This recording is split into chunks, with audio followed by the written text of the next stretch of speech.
नमस्कार, आप देख रहे हैं पुलिस वाला वेब न्यूज और मैं हूं आपके साथ कंचन। बालाघाट जिले की सभी विधानसभाओं में सरकारी कर्मचारियों को डाक मतपत्र वितरण में अनियमितता की शिकायत को लेकर आज कांग्रेस नेत्री एवं प्रत्याशी अनुभा मुंजारे ने जिला कार्यकारी अध्यक्ष राजा सोनी, तबरेज पटेल, भीम फूल सूंधे सहित अन्य कांग्रेस पदाधिकारियों के साथ ज्ञापन सौंपकर इस मामले की उच्च स्तरीय जांच की मांग की है। श्रीमती मुंजारे ने कहा कि बालाघाट सहित पूरे जिले में निर्वाचन अधिकारियों द्वारा डाक मतपत्र जारी करने में भारी लापरवाही की गई है, जिसके कारण लगभग 5000 कर्मचारी मतदान करने से वंचित रह गए हैं। इसकी उच्च स्तरीय जांच होनी चाहिए। ये गंभीर विषय है। ऐसा पहली बार देखने में आ रहा है कि इतने कर्मी मतदान से वंचित रह गए हो। उन्होंने कहा कि इस बार कर्मचारी भी परिवर्तन के लिए वोट कर रहा था, इसलिए शायद जिला निर्वाचन अधिकारी ने भाजपा के इशारे पर यह लापरवाही की हो। ये लोकतंत्र के लिए शर्मनाक बात है। मतदाता सूची में भी ऐसे मतदाताओं के नाम काटे गए हैं जो कांग्रेस के पक्ष में मतदान करते। नगरपालिका बालाघाट के पूर्व उपाध्यक्ष अनिल सोनी तक का नाम मतदाता सूची से काटा गया है। श्रीमती मुंजारे ने शिवराज सिंह चौहान और गौरीशंकर बिसेन पर आरोप लगाते हुए कहा कि उनके इशारे पर यह चुनावी धांधली की गई है, जिससे निर्वाचन में बाधा पहुंची है। इस मामले की उच्च स्तरीय जांच कर दोषियों पर कार्रवाई हो और जो कर्मचारी मतदान से वंचित हुए हैं उन्हें डाक मतपत्र देकर मतदान कराया जाए। 5000 कर्मचारी ऐसा लग रहा है जो वंचित है डाक मतपत्र जिनको इशू नहीं किए गए। क्यों ऐसा हुआ, क्या समझ में आ रहा है? ये लापरवाही, ये प्रशासनिक लापरवाही दिख रही है इसमें घोर। क्योंकि आप सभी जानते हैं कि इस समय जो कर्मचारी है वो कांग्रेस के पक्ष में था, कांग्रेस के पक्ष में मतदान करने की जानकारी में मिल रही थी। जिस तरह से कर्मचारियों के हित में कांग्रेस ने, कमलनाथ जी ने काम किया है, लेकिन ऐसा लगता है कि एक प्लानिंग के तहत ये सारा षड्यंत्र रचकर उनको मतदान से वंचित किया गया। क्या आश्वासन दिया आपको जिला उप निर्वाचन अधिकारी ने? उन्होंने जांच की बात कही है। उन्होंने कहा कि कल एक बैठक भी है यहाँ पर इसी विषय को लेकर, जिसमें कलेक्टर साहब और सारे अधिकारी रहेंगे और हम लोग भी इसमें शायद उपस्थित रहेंगे, ऐसी जानकारी मिली है। तो उसमें भी कल हम इस बात को रखेंगे। क्या लगता है भाई साहब कि एक जिम्मेदार अधिकारी जो जिम्मेदार है वो इस संबंध में मीडिया से चर्चा करने से मना कर रहा है, क्या मानते हैं? अब ये तो आप लोगों के सामने प्रत्यक्ष प्रमाण है। अगर मना कर रहे हैं तो मतलब कहीं ना कहीं कुछ बात है कि कुछ डर है। मिल रही थी कि जो डाक मतपत्र का वितरण हुआ है उसमें भारी लापरवाही की गई है और बड़ी अनियमितता की गई है और हमारे जो सरकारी कर्मचारी हैं उनको काफ़ी संख्या में डाक मतपत्र इशू ही नहीं किए गए हैं, जिसकी शिकायत खुद कुछ कर्मचारियों ने भी हमसे की है। हमारे कुछ मीडिया के साथियों ने भी हमको इस बात की जानकारी दी है और हमारे जो जिले के कार्यकर्ता हैं उन्होंने भी इस बात की हमको जानकारी दी कि काफ़ी बड़ी संख्या में कर्मचारियों को डाक मतपत्र से वंचित किया गया है। और इसी चीज़ को लेकर आज यहाँ पर कलेक्टर महोदय से चर्चा करने आए थे। हमारे डीएम साहब सनोडिया साहब को हमने एक ज्ञापन भी दिया इस संबंध में और उनको एक सूची भी दी है हमने। लगभग 320 हमारे जो कर्मचारी साथी थे, अतिथि शिक्षक, वो मत करने से वंचित रह गए क्योंकि उनको डाक मतपत्र इशू नहीं किए गए। उसकी सूची भी हमने उनको यहाँ पर सौंपी है।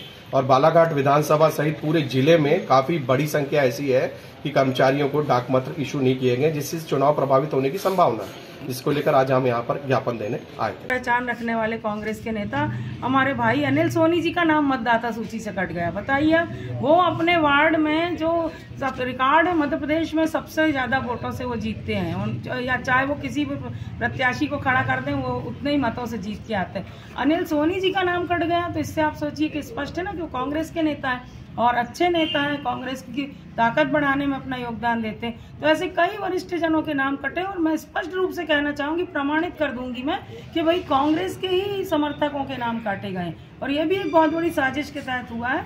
हमारी जानकारी में उस समय ये बात आई नहीं थी, नहीं हम उस समय भी सजगता से इस मामले को ध्यान में लाके उनके नाम कटने नहीं देते, लेकिन ये जो हुआ है ये बहुत दुखद है और लोकतंत्र के लिए बहुत ही शर्मनाक है। कौन है इतना ताकतवर जो ये सब चीज कर सकता?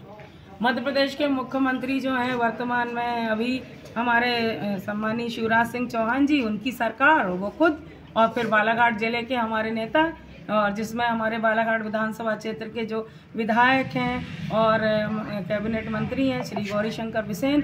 और आप तो सब जानते हैं कि गौरीशंकर बिसेन जी के इशारे पर ही भारतीय जनता पार्टी बालाघाट जिले में काम करती। और मैंने तो स्पष्ट कई मंचों से कहा है कि भारतीय जनता पार्टी जो है वो कार्यालय से नहीं चलती, सम्मानीय गौरीशंकर बिसेन जी के बंगले से भारतीय जनता पार्टी चलती। तो गौरीशंकर बिसेन जी को एक एक बात सब चीज़ मालूम है और वो उन्हीं के दिशा निर्देश रहे होंगे कि इस तरह से मतदाताओं के नाम काटे जाएं, जो कांग्रेस समर्थित हैं उनके नाम सूची से काट दिए जाएं। जिससे कि आने वाले समय में भाजपा को लाभ मिल सके। क्या लगता है आपको कि जिला उप निर्वाचन अधिकारी ने मतदाता जागरूकता के लिए बड़ी मात्रा में अभियान चलाया और वो खुद ही उन्होंने मतदान नहीं किया, ये बात उन्होंने खुद कबूली है? ये आप सोचिए कि कितना गैर जिम्मेदाराना बयान है। मैं तो आश्चर्यचकित रह गई, वहाँ मैं कुछ बोली नहीं, खामोश थी। आज हमें वैसे मिलना तो था जिले के जो जिला निर्वाचन अधिकारी हैं कलेक्टर उनसे, लेकिन वो जानकारी आई कि वो मैराथन में शामिल होने के लिए कान्हा चले गए हैं, तो इस कारण हमें फिर एडिशनल कलेक्टर सनोडिया जी से मिलना हुआ हमारा, और हमने उन्हें ज्ञापन दिया है हमारे जिला कांग्रेस कमेटी के कार्यकारी अध्यक्ष राजा सोनी जी और हमारे जितने भी पदाधिकारीगण हैं, और हमने मांग की है कि जिस तरह से डाक मतपत्र जारी करने में जो लापरवाही की गई है और लगभग 4,500 से 5,000 कर्मचारी मतदान करने से वंचित रह गए हैं, इसकी उच्च स्तरीय जांच होना चाहिए। और ये बहुत ही गंभीर विषय है। इतने वर्षों में मैं पहली बार देख रही हूँ कि डाक मतपत्र से मतदान करने से इतने भारी संख्या में हमारे कर्मचारी वंचित रह गए हैं। ये बहुत ही चिंताजनक बात है, और हम सभी जानते हैं कि इस समय मध्य प्रदेश में सत्ता विरोधी लहर चल रही है, और प्रशासनिक जो तंत्र है अभी वर्तमान में तो जो सत्ता है उसके ही अधीन है, ये लोग काम कर रहे हैं, ये साफ जाहिर होता है।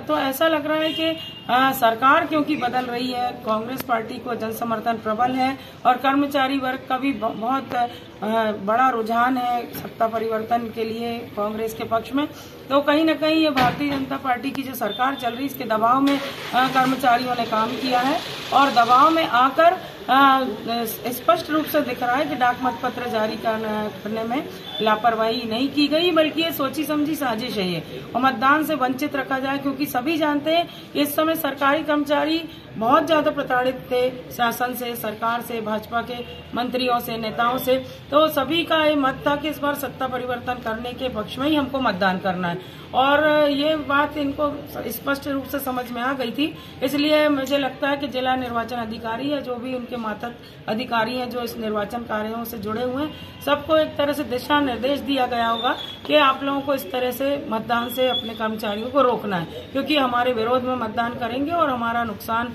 पहुंचाएंगे।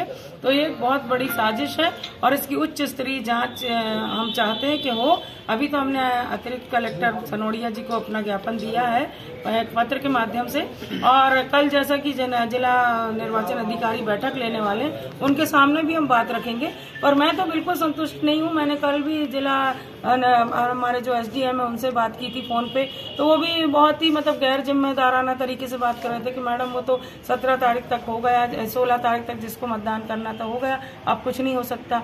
अभी भी हम यहाँ पे आए तो हमारे जो एडिशनल कलेक्टर हैं वो भी इसी तरह से थोड़ा सा असमर्थता जाहिर कर रहे हैं, और मुझे ऐसा लगता है कि कल जिला निर्वाचन अधिकारी जब बैठक लेंगे वो भी इसी तरह से कुछ बात करेंगे, क्योंकि ये रास्ता कुछ भी नहीं निकाल पा रहे हैं, सब कुल मिला के हाथ खड़े कर रहे हैं। तो मेरा कहना है कि जब आप निर्वाचन की इतनी महत्वपूर्ण ड्यूटी में थे तो आपकी जिम्मेदारी बनती थी हर हाल में, और अगर आपने अपनी ड्यूटी नहीं निभाई है तो ये तो लोकतंत्र के लिए बहुत ही दुखद बात है। एक तरफ हम गांव-गांव में जाके जन जन को ये नारा देते हैं, स्लोगन्स देते हैं कि आप मतदान करें, निर्भय होकर मतदान करें, वोट डालें, और दूसरी तरफ हमारे ही निर्वाचन के से जुड़े अधिकारी लोग निर्वाचन प्रक्रिया में इस तरह से बाधा पहुंचाते हैं और शासकीय कर्मचारियों को मतदान नहीं करने का अवसर मिल रहा है। दुखद बात है, और मैं चाहती हूँ कि इस बात के लिए हम सब जागरूक हों।